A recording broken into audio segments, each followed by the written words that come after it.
pristatyti Jums mokymų kursą.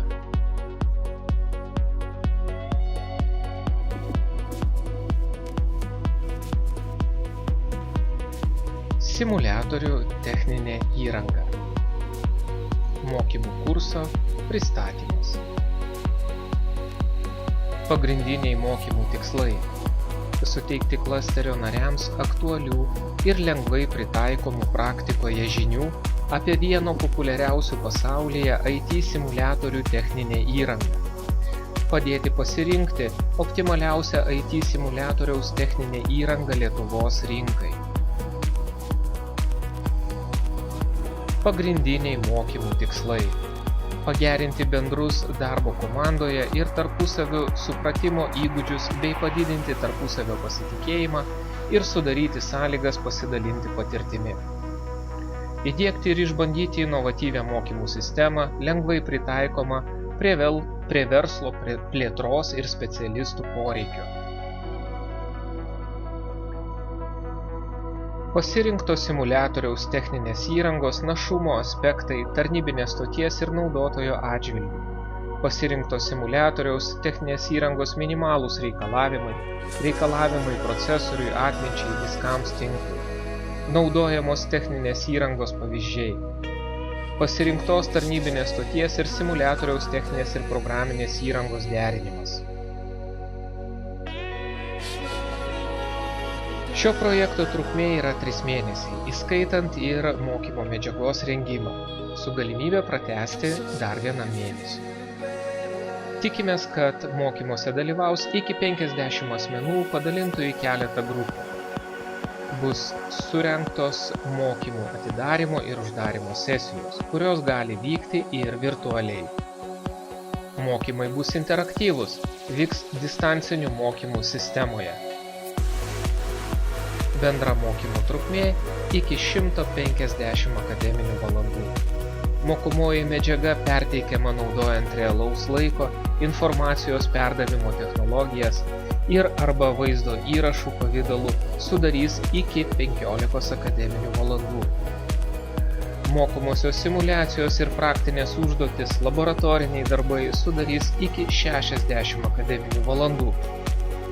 Dalyvių savarankiškas darbas, vykstantis virtualioje mokymų simuliacinėje terpėje, sudarys iki 75 akademinių valandų. Šioje skaidrėje matote virtualią mokymo auditoriją, tačiau mokysimės ne tik šioje auditorijoje. Virtualiame pasaulyje turime daug regionų, daug vietų, kur galėsime semtis patirties. Apie mokymų koncepciją. Mokymų programos koncepcija ne tik remsis atliktais tyrimais, bet ir suteiks dalyviams papildomą galimybę perimti žinias ir atlikti praktinės užduotis simuliatoriaus Open Simulator aplinkoje, kuri yra vis dar naujovė Lietuvoje, bet sparčiai populiarėja pasaulyje. Mokymo programos koncepcijos autoriai iškėlė savo uždavinį suteikti mokymų dalyviams tiek žinių, kad jie galėtų profesionaliai ir kompleksiškai vystyti socialinių simuliatorių kūrimo ir distribucijos rinką Lietuvoje. Mokymų dalyviai iš karto bus įtraukti į veiklas simuliatoriuje, kuris bus prieinamas visame pasaulyje ir tikimės, kad jau mokymų metu dalyviai pradės kaupti praktinio darbo įgūdžius su simuliatoriaus programinė įranga. Mokymo programuose bus atsižvelgta ir į tai, kad klasterio nariai dirba ir bendradarbiauja skirtingose sektoriuose bei srityse, vystydami simuliatorių technologinę bazę ir sprendimus, siekdami didinti sektoriaus tarptautinį konkurencingumą.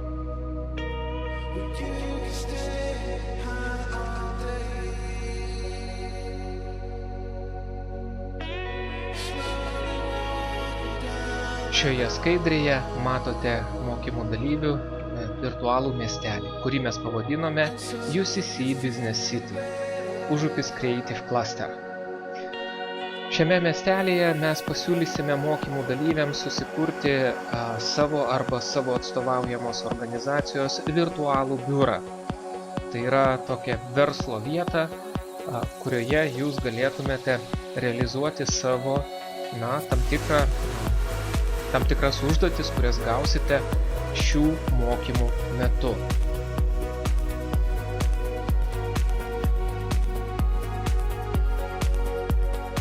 Mokymo programų koncepcijoje numatytos priemonės, kurios leis mokymų dalyviams išbandyti praktinės veiklas simuliatoriaus aplinkoje, kurios gali padėti atskleisti klasterio nariams potencialias veiklos galimybės simuliatorių rinkoje ir surasti partnerius. Bus suteiktos gerosios patirtys virtualiuose simuliatoriaus pasauliuose bei organizuoti susitikimai su simuliatorių kūrėjais ir naudotojais, kurie vėliau gali tapti ir potencialiais užsienio partneriais. Mokymo koncepcija numato papildomai naudoti socialinę Open Simulator aplinką, kuri naudojama pažangiose pasaulio mokymo įstaigose. Keletą iš jų, tam tikrus pavyzdžius, jūs galite pamatyti šioje skaidrėje, o šios prezentacijos arba pateikties pabaigoje jūs pamatysite nuorodas į interneto šaltinius, kuriuose galėsite plačiau paskaityti apie tas mokymo įstaigas, kurios naudoja Open Simulator aplinką savo mokymo veikloje. Mokymo procese bus pasitelkta perkančiosios organizacijos pateikta mokymo aplinka Moodle, kuri užtikrins distancinių mokymų galimybę. Ten jūs rasite ir skaidrės, ten rasite ir filmukus, kurios galėsite visada peržiūrėti ar savo kompiuterių pagalba, o galbūt netgi išmaniųjų telefonų ar planšečių pagalba. Tuo pačiu reikia pažymėti, kad mes kaip paslaugos tiekėjai papildomai parengėme naudojimui ir praktiniams užduotims atlikti ir Open Simulator virtualų pasaulį, kuriame dabar aš esu ir skaitau šią trumpą jums paskaitą. Tai suteikia galimybę realizuoti ir kitus projekte numatytus mokymo metodus bei tikslus. Norėdami dalyvauti Open Simulator aplinkoje, jūs turite užregistruoti savo avatarą, kuris taps jūsų virtualia asmenybė. Būtent Open Simulator panaudojimas suteiks mokymo metodų žaidybinę formą, nes visas virtualus pasaulis ir yra 3D žaidimas, kuriame kiekvienas žaidėjas susikuria individualią asmenybę avatarą, pasirenka lytį, žmogaus ar gyvūno kūno, drabužius, netgi nurodo pomėgius, įgūdžius, profesiją, gyvenamąją šalį ir panašiai. To dėka kiekvienas dalyvis galės susikurti išskirtinę virtualią asmenybę, netgi neatskleisdamas savo tikros, realaus pasaulio tapatybės kitiems mokymų dalyviams.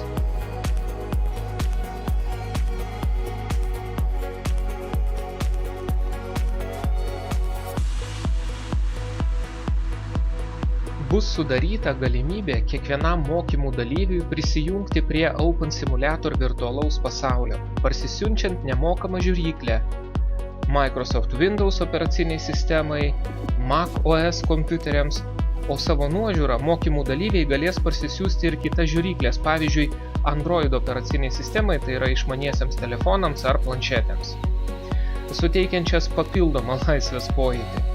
Būtent Open Simulator panaudojimas suteiks mokymo metodų žaidybinę formą, nes visas virtualus pasaulis ir yra 3D žaidimas, kuriame kiekvienas žaidėjas susikuria arba simuliuoja individualią asmenybę avatarą. Kaip jau minėjau, anksčiau pasirenka lytį, žmogaus ar gyvūno kūną, drabužius ir taip toliau. Taigi to dėka kiekvienas dalyvis galės susikurti savo virtualią asmenybę, simuliuoti ją ir netgi neatskleisdamas savo tikrosios realaus pasaulio tapatybės. Tai yra, registruodami savo avatarą, jūs neprivalote nurodyti savo tikrojo vardo ir pavardės, tiesiog galite sugalvoti, išgalvoti kokį tai vardą ir pavardę, kuri jums atrodo artima žaidimui arba simuliacijai virtualiame pasaulyje. Šioje skaidrėje jūs matote Firestorm žiūryklės aplinką, taip vadinamą interfeisą. Tikiuosi, kad tai jums patiks, bus įdomu ir šios žiūriklės pagalba jūs galėsite žaisti arba simuliuoti Open Simulator aplinkoje. Na, o čia matote Lumia žiūriklę, taip pat skirta žaidimui virtualiame pasaulyje, Open Simulator'e, tačiau ji yra skirta Android operaciniai sistemai. Gaila, bet šita žiūriklė nėra nemokama, taip kaip Firestorm, ir šita žiūriklė Androidui arba jūsų, sakykime taip, mobiliajam įrenginiui, planšetai, išmaniajam telefonui dėja yra mokama, berods kainuoja apie keletą eurų. Jeigu tai nėra problema, jūs galite parsisiųsti ir dalyvauti kartu su mumis, naudojant savo išmanųjį telefoną. Open Simulator esančios komunikacijos galimybės, tai yra galimybė bendrauti realiuoju laiku, naudojant teksto ar balso funkciją, grupių ir bendruomenių kūrimo įrankiai ir panašiai leis pritaikyti į asmenybę orientuotą komunikaciją. Tai yra panaikinti komunikacinius barjerus, taikysime emocinę stimuliaciją, fokusuosimės į prasmę, užtikrinsim saviraiškos laisvę. Tuo tarpu mokymų vadovas, tai yra aš, žaisdamas kartu su jumis, stengsiu sukurti pasitikėjimo atmosferą, skirsiu dėmesį jums ir vertinsiu jūs. Šios puikios simuliatoriaus teikiamos galimybės tikrai padės išlaikyti susidomėjimą, užtikrins lygybės pojūtį, mokys bendrauti ir išklausyti vienas kitą. Be abejo, 3D mokymo aplinkoje temas daug lengviau pristatyti taip, kad būtų besimokančiajam asmeniškai įdomios ir kad palaikyti jūsų motyvaciją. Didelis privalumas ir tai, kad skaidrės videofilmus ir kitą mokymo medžiagą bus galima patalpinti ne tik perkančiosios organizacijos distancinių mokymų sistemoje Moodle, bet ir virtualaus pasaulio 3D aplinkoje. Mūsų įsitikinimu, visos šios priemonės arba šis priemonių kompleksas leis ne tik pagreitinti, akceleruoti mokymo procesą, bet ir suteiks lankstumo bei efektyvaus besimokančiojo laiko išnaudojimo galimybę. Tai yra, ar būsite darbe, ar būsite namie, jei tik turite galimybę, galite jungtis ar prie Moodle sistemos, ar prie Open Simulator sistemos, ar savo išmaniuoju telefonu, ar naudojant kompiuterį. Tai yra, stengiame sudaryti jums visas galimybės prisijungti bet kurio laiku, kai tik turite prieigą prie interneto, turite įrangą ir mokytis, skaityti, klausytis, žiūrėti.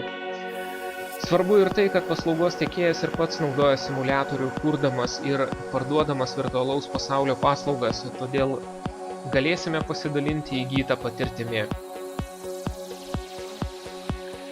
Na ir kaip visada paskutinėje skaidrėje visuomet pateiksime jums nuorodas savarankiškam mokymuisi. Tai yra labai svarbu, atkreipkite dėmesį, ypač vartydami prezentacijas arba pateiktis Moodle nuotolinių mokymų sistemoje. Paskutinėje skaidrėje visada matysite nuorodas, kurias spraktelėję jūs pakliūsite ar į filmuką, ar į kokį tinklalapį, kuriame galėsite paskaityti papildomą informaciją. Iš tikrųjų, tai labai stipriai praplės mūsų galimybės mokytis. Ačiū, kad žiūrėjote.